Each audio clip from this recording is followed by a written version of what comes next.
The mind map of Bengali. অর্থাৎ দেখো বাংলা আমরা কিভাবে শেষ করব, অর্থাৎ বাংলায় প্রিপারেশন সব থেকে ভালো হওয়া উচিত। কেন? কারণ বাংলা পরীক্ষা সব থেকে প্রথমে হবে আর আমরা টেনশনে থাকবো। এছাড়া বিভিন্ন প্রোটোকল আছে, পরীক্ষার হলে গিয়ে সেগুলোকে আমাদের সামলাতে হবে। এবং বাংলা পরীক্ষা কিন্তু টাইমের মধ্যে শেষও হয় না, তাই বাড়িতে আমাদের প্রথমেই বাংলা পরীক্ষা 2.5 ঘন্টার মধ্যে শেষ করা প্র্যাকটিস করতে হবে। এটাই প্রথম আমাদের মাইন্ডসেট হবে যে বাংলা পরীক্ষা আমরা 2 থেকে 2.5 ঘন্টার মধ্যেই শেষ করব। কারণ আধ ঘন্টা সময় আমাদের পরীক্ষার হলে আমরা পাবো না। এটা ওটা করো, ছবি তোলো, সই করো, একটু প্রশ্নপত্র দেরিতে দিল, খাতা সেলাই করো বা খাতায় মার্জিন টানো, এই করতে করতে কিন্তু আধা ঘন্টা কেটে যাবে। বারবার বলছি বাংলা পরীক্ষাকে এত লাইটলি নিও না। সহজ প্রশ্ন হবে কিন্তু আমরা টাইম ম্যানেজমেন্টটা করতে পারবো না। তাই বাংলা পরীক্ষার জন্য সব থেকে যেটা বেশি ইম্পর্টেন্ট সেটা টাইম ম্যানেজমেন্ট। এটাই আমাদের মাথায় রাখতে হবে। আমরা যখন টেস্ট পেপার সলভ করব বা যখন কোনো এক্সাম দেব তার আগে আমরা কি করি, যে একটা রচনা আমরা লিখব, শুরুর টাইমটা মেনশন করব যে আমি 10টার সময় একটা রচনা লিখতে শুরু করলাম এবং এন্ডিং টাইমটাও লিখব যে আমার টোটাল 15 মিনিট সময় লাগলো এই রচনাটা লিখতে। ক্লিয়ার করতে পারলাম? এটা আমার মাইন্ডসেট দরকার। বারবার বলছি টাইমটা দেখো, বাংলা পরীক্ষার জন্য টাইম দেখো, খুব ইম্পর্টেন্ট টাইম দেখাটা। বারবার বলছি যে প্রত্যেকটি স্টেপ, প্রথমে কি করব, রচনা, তারপর কি করব স্যার, একদম আগে এমসিকিউ গুলো নামিয়ে নাও, এসএ কিউ নামিয়ে নাও। এবার আমরা শুরু করবো একদম রচনা থেকে, একদম পেছন দিক থেকে আসবো। রচনা করে নিলাম, রচনার পর কি করব, সংলাপ করে নিলাম। সংলাপ লিখতে একটা টপিকের উপর, সেটা ধরে নাও জল, যে জল অপচয় বন্ধ করব, এই বিষয়ে 2 বন্ধুর মধ্যে কথোপকথন, এটা নিয়ে একটা লিখে ফেলো যে কতক্ষণ আমার লিখতে সময় লাগছে, 7 মিনিট, 8 মিনিট, কতক্ষণ লাগছে সেটাকে মেনশন করো যে এই সময় স্টার্ট করলাম, এই সময় এন্ড করলাম। ক্লিয়ার হলো? দেখো এরপর যেটা করবে সেটা কি আছে, বঙ্গানুবাদ। বঙ্গানুবাদ করতে কতক্ষণ তোমার সময় লাগছে একদম দেখে নাও যে আমার 5 মিনিট থেকে 6 মিনিট লাগছে বঙ্গানুবাদ, মেনশন করে দাও। তো প্রত্যেকটা টাইম লেখো। তারপর কোনির 2টো প্রশ্ন লিখতে আমার কত সময় লাগছে, 12 থেকে 15 মিনিটের বেশি লাগলে চলবে না। বারবার বলছি প্রশ্ন কমন পাওয়াটা ইম্পর্টেন্ট নয়, প্রশ্ন লিখতে পারাটাও ইম্পর্টেন্ট নয়, প্রশ্ন টাইমের মধ্যে শেষ করাটা ইম্পর্টেন্ট। এটা বাংলার মাইন্ড ম্যাপ। বারবার বলছি আমি, বাংলার সব পারবে, কোনো অসুবিধা নেই, সবাই পারবে। তার কারণটা কি, বাংলা আমরা পড়বো, মানে বাংলা প্রথম পরীক্ষা 3 দিন আগে থেকে আমরা বাংলা পড়তে শুরু করে দেবো। কিন্তু আমরা যেটা মাইন্ডে রাখি না সেটা কি, টাইম ম্যানেজমেন্ট। সময়ের তোমাকে মূল্য দিতে হবে আর সময়ের মধ্যে নিজেকে বাঁধতে হবে, তাহলেই কিন্তু পরীক্ষা ভালো হবে। বারবার বলছি, যারা ভিডিওটা স্কিপ করে গেছে তারা এটা জানতে পারলো না, আর যারা ভিডিওতে ঢুকেছো তারা এটা বুঝলে যে বাংলায় সাজেশন বা বাংলার যে প্রশ্নপত্র সেটা অতটা ইম্পর্টেন্ট নয়। বাংলার যেটা ইম্পর্টেন্ট সেটা কি স্যার, টাইম ম্যানেজমেন্ট।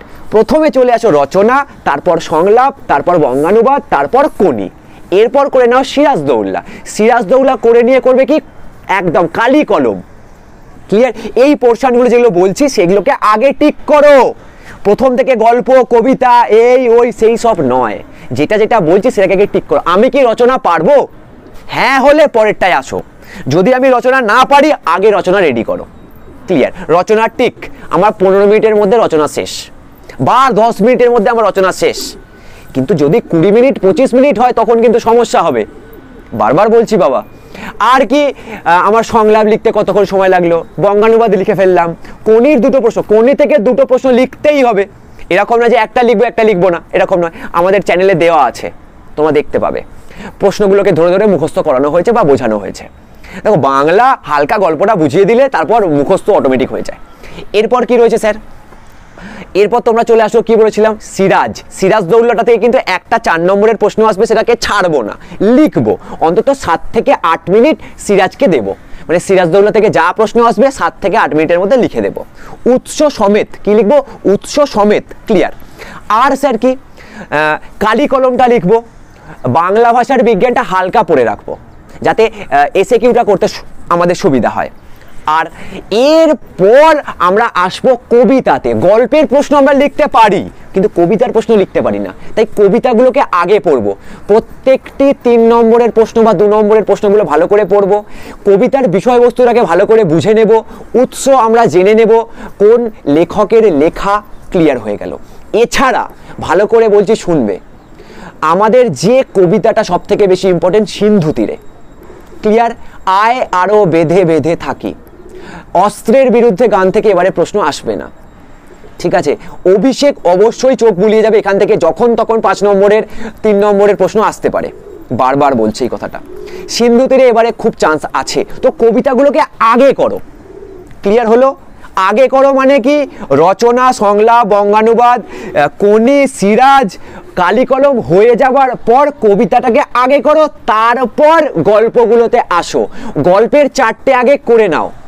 কোনটা করব আগে? অদল বদল, তারপর কোনটা? বহুরূপী, তারপর জ্ঞানচক্ষু, তারপর পথের দাবি, আর তারপর নদীর বিদ্রোহ।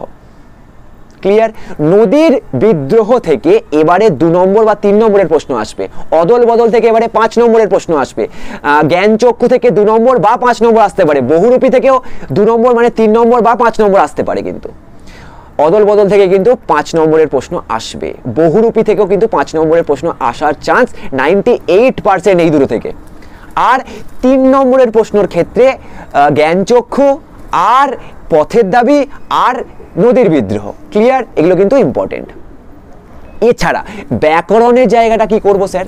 বাচ্য আর বাক্যটা করে ফেলো, মানে বাচ্য থেকে 4 নম্বর রেডি, বাক্য থেকে 4 নম্বর রেডি, 8 নম্বর তোমার হয়ে গেল। এরপর যেটা করবে, কারক, তারপর করো সমাস। ক্লিয়ার? কারক আর সমাস, তাহলেই আমাদের বাংলা পরীক্ষা কিন্তু ভালো হয়ে যাবে। ব্যাকরণটার উপর কিন্তু জোর দিতে হবে। টেস্ট পেপারে 10 থেকে 15টা পেজ ব্যাকরণ সলভ করো। 2, 3 বা 5টা পেজের সংলাপ, বঙ্গানুবাদ, কোনি, সিরাজ আর কালিকলমের প্রশ্ন সলভ করো, টাইম ধরে ধরে করো।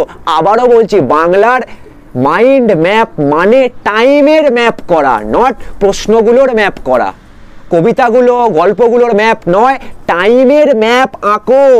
প্রত্যেকটা প্রশ্ন উত্তর কতক্ষণ ধরে আমাদের করতে লাগছে, এটার একটা টাইমের গণ্ডির মধ্যে নিজেকে আটকে দাও, যে 2.5 ঘন্টায় কিভাবে আমি শেষ করব, এটা তোমরা ঠিক করো। যদি না পারো আমাকে বলবে, আমি ঠিক করে দেবো যে কোন প্রশ্নটা কতক্ষণ লাগা উচিত। ক্লিয়ার? তো চলো আবার তোমাদের সঙ্গে নেক্সট ভিডিওতে দেখা হচ্ছে।